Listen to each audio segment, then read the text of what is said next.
The Chase Center in San Francisco was still vibrating with the energy of the Golden State Warriors' tight victory over the Los Angeles Lakers by 104 to 102. Fans slowly left the arena, while in the corridors leading to the locker rooms, an FS1 team prepared for a post-game interview that no one would forget. Skip Bayless, at 72 years old, adjusted his microphone and mentally rehearsed the questions he had planned throughout the previous night. His career, of more than 3 decades in sports media, had been built on controversies and polarizing opinions. But with undisputed ratings falling since Shannon Sharpe's departure, the pressure for the next big headline had never been so intense. "We're on air in 1 minute," said the producer, as Steph Curry walked toward the interview point, still wearing the blue and yellow Warriors uniform, with drops of sweat still visible on his forehead. "Good evening, America. Skip Bayless here with an exclusive interview with Steph Curry after an, let's say, interesting performance tonight," Skip began, his tone already carrying a veiled provocation. "Steph, just 14 points today, shooting below 40% for the 3rd consecutive game. The team won, but let's be honest, you were practically a spectator in your own house." Curry smiled politely, already accustomed to Bayless's style. "It was a team victory, Skip. Clay was hot today. Draymond brought the defensive energy we needed." Yes, Bayless interrupted. "But we're talking about you, the supposed greatest shooter of all time. 3 seasons ago, you were making history. Now it seems you can barely hit the side of the backboard." "Skip," the producer whispered in his earpiece, "stay aggressive. The online numbers are rising." Bayless nodded almost imperceptibly and decided to deliver the blow he had planned. "Let's be serious, Steph. Are we watching the decline in real time? Maybe it's time to consider retiring. Jersey number 30? Make room for young people who can still hit a 3-pointer under pressure?" A heavy silence fell over the improvised set. 2 Warriors players passing through the corridor stopped abruptly. The cameraman exchanged looks of surprise with the sound technician. In seconds, Curry's expression changed from cordial to a mixture of surprise and contemplation. The broadcast director, sensing the moment, spoke quickly into Bayless's earpiece. "Let's go to commercial. Now." "We'll return after these breaks to hear Steph Curry's response," said Bayless, maintaining his confident smile, but with a drop of sweat discreetly running down his temple. While the cameras temporarily turned off, Bayless's phone vibrated in his pocket. A Twitter notification. The hashtag #FireBayless was already among the most commented topics, with a clip of the last 30 seconds going viral at an impressive speed. That morning, before the game, Bayless had obsessively reviewed Curry's recent statistics while drinking his black coffee without sugar in his San Francisco hotel room. At 72 years old, he felt the weight of the industry changing. Podcasts, YouTubers, former players becoming analysts, all seemed to be taking space from the type of journalism that had made him famous. "I need something big today," he muttered to himself while circling Curry's shooting numbers in recent games. His producer had been clear on the call the night before. "The executives are pushing for numbers, Skip. Since Shannon left, we've lost 30% of the audience. You need to give people something to talk about tomorrow." Skip looked at the framed photo on his bedside table. Himself, decades younger, receiving his first sports journalism award.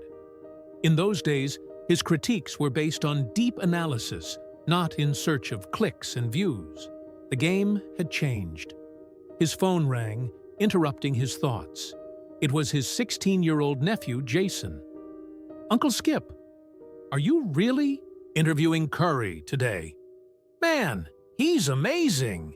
Even when he's not hitting everything, what he does for the game." Yes, yes, Skip replied, trying to hide his slight discomfort. I'm going to interview him. Say what's up to him. I have all his shoes. That guy changed basketball forever. After hanging up, Bayless stared at his notes. Part of him secretly admired what Curry had done for the sport, how he had transformed the game with his extraordinary shooting ability, forever changing the dignified geometry of NBA courts.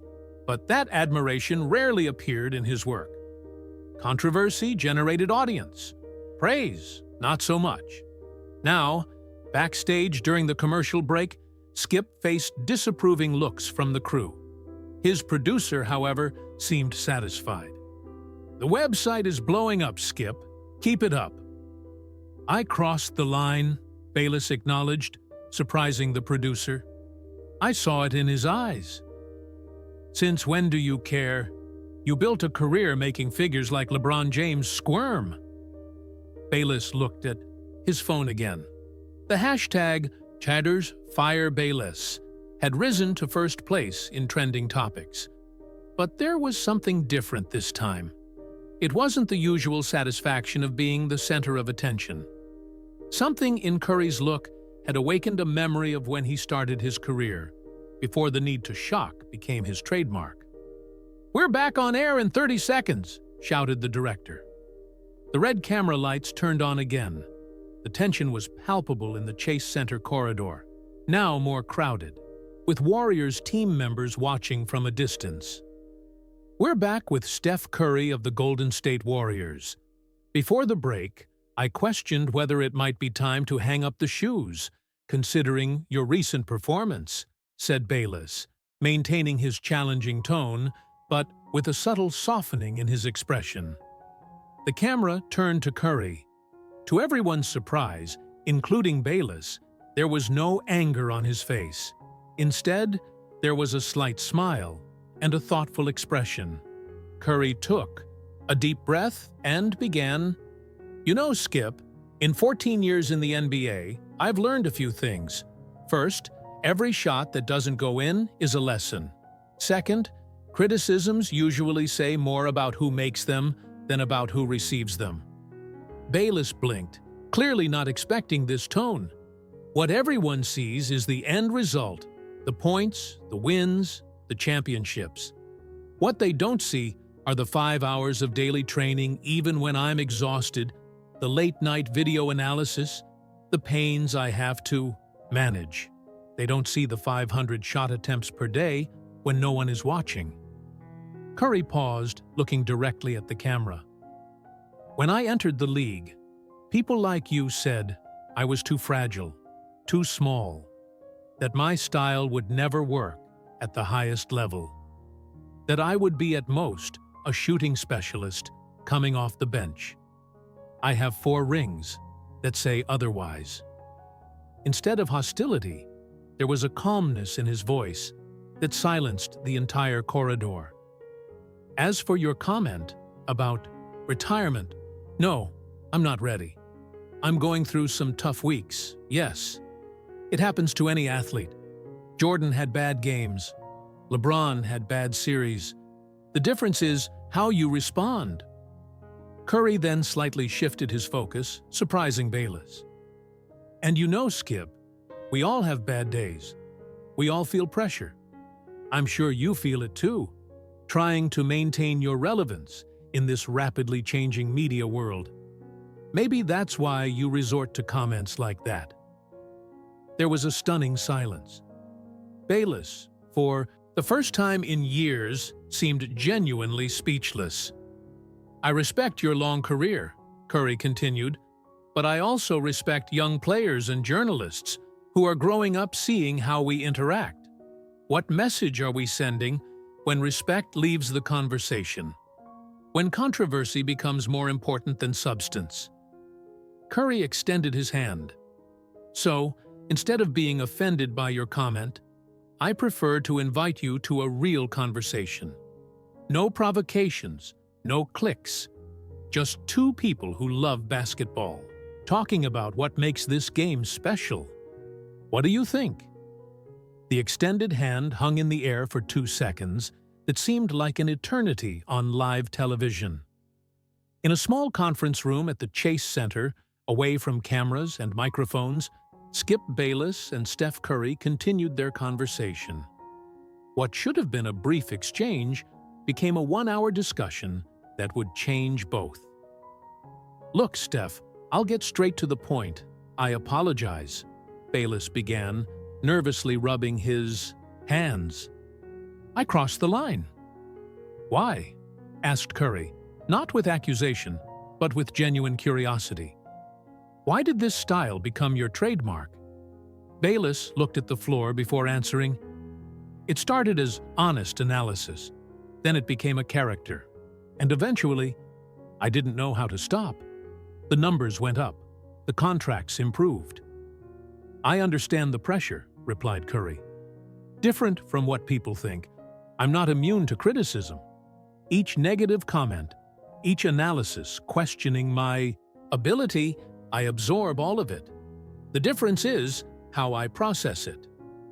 During the next hour, they discussed the transformation of sports media, the pressure to stay relevant, both as an athlete and as a commentator, and the responsibility they both carried as public figures. "Have you ever visited my foundation in Oakland?" Curry asked at one point. "No," admitted Bayless. "I guess I've always focused more on the headlines than the work off the courts." The next morning, to the shock of regular, undisputed viewers, Bayless opened the program with something rarely seen in his career: a retraction. "Last night, I made a comment about Steph Curry that crossed the line of sports analysis and entered the territory of personal disrespect," he began, visibly uncomfortable but determined. "And what happened afterward gave me a lesson in professionalism and character that I'll never forget." The segment immediately went viral, with the hashtag Bayless Apology replacing Fire Bayless in the Toy Gum trending topics. His subsequent podcast about the incident became the most downloaded episode in his entire career. 3 weeks later, Bayless appeared at a youth basketball clinic in Oakland, alongside Curry. No FS1 camera, no interview, just 2 men sharing their love for the game with children who dreamed of one day following similar paths. "How do you handle criticism?" a 12-year-old boy asked Curry, while Bayless watched attentively. "I listen to them, learn what I can, and let the rest motivate me," replied Curry, exchanging a meaningful look with Bayless. "And I remember that the person making the criticism is also facing their own battles." 6 months after the incident, Curry appeared as a special guest on Bayless's show, not for confrontation, but for a deep analysis of the state of modern basketball. The chemistry between them surprised viewers, with Bayless offering honest but respectful critiques, and Curry responding with frank perspectives on the game. 1 year later, during the Sports Journalism Excellence Award ceremony, Bayless received recognition for his series Beyond the Scoreboard, documentaries that explored the social and personal impacts of athletes beyond their statistics. In his acceptance speech, Bayless looked at Curry, seated in the audience.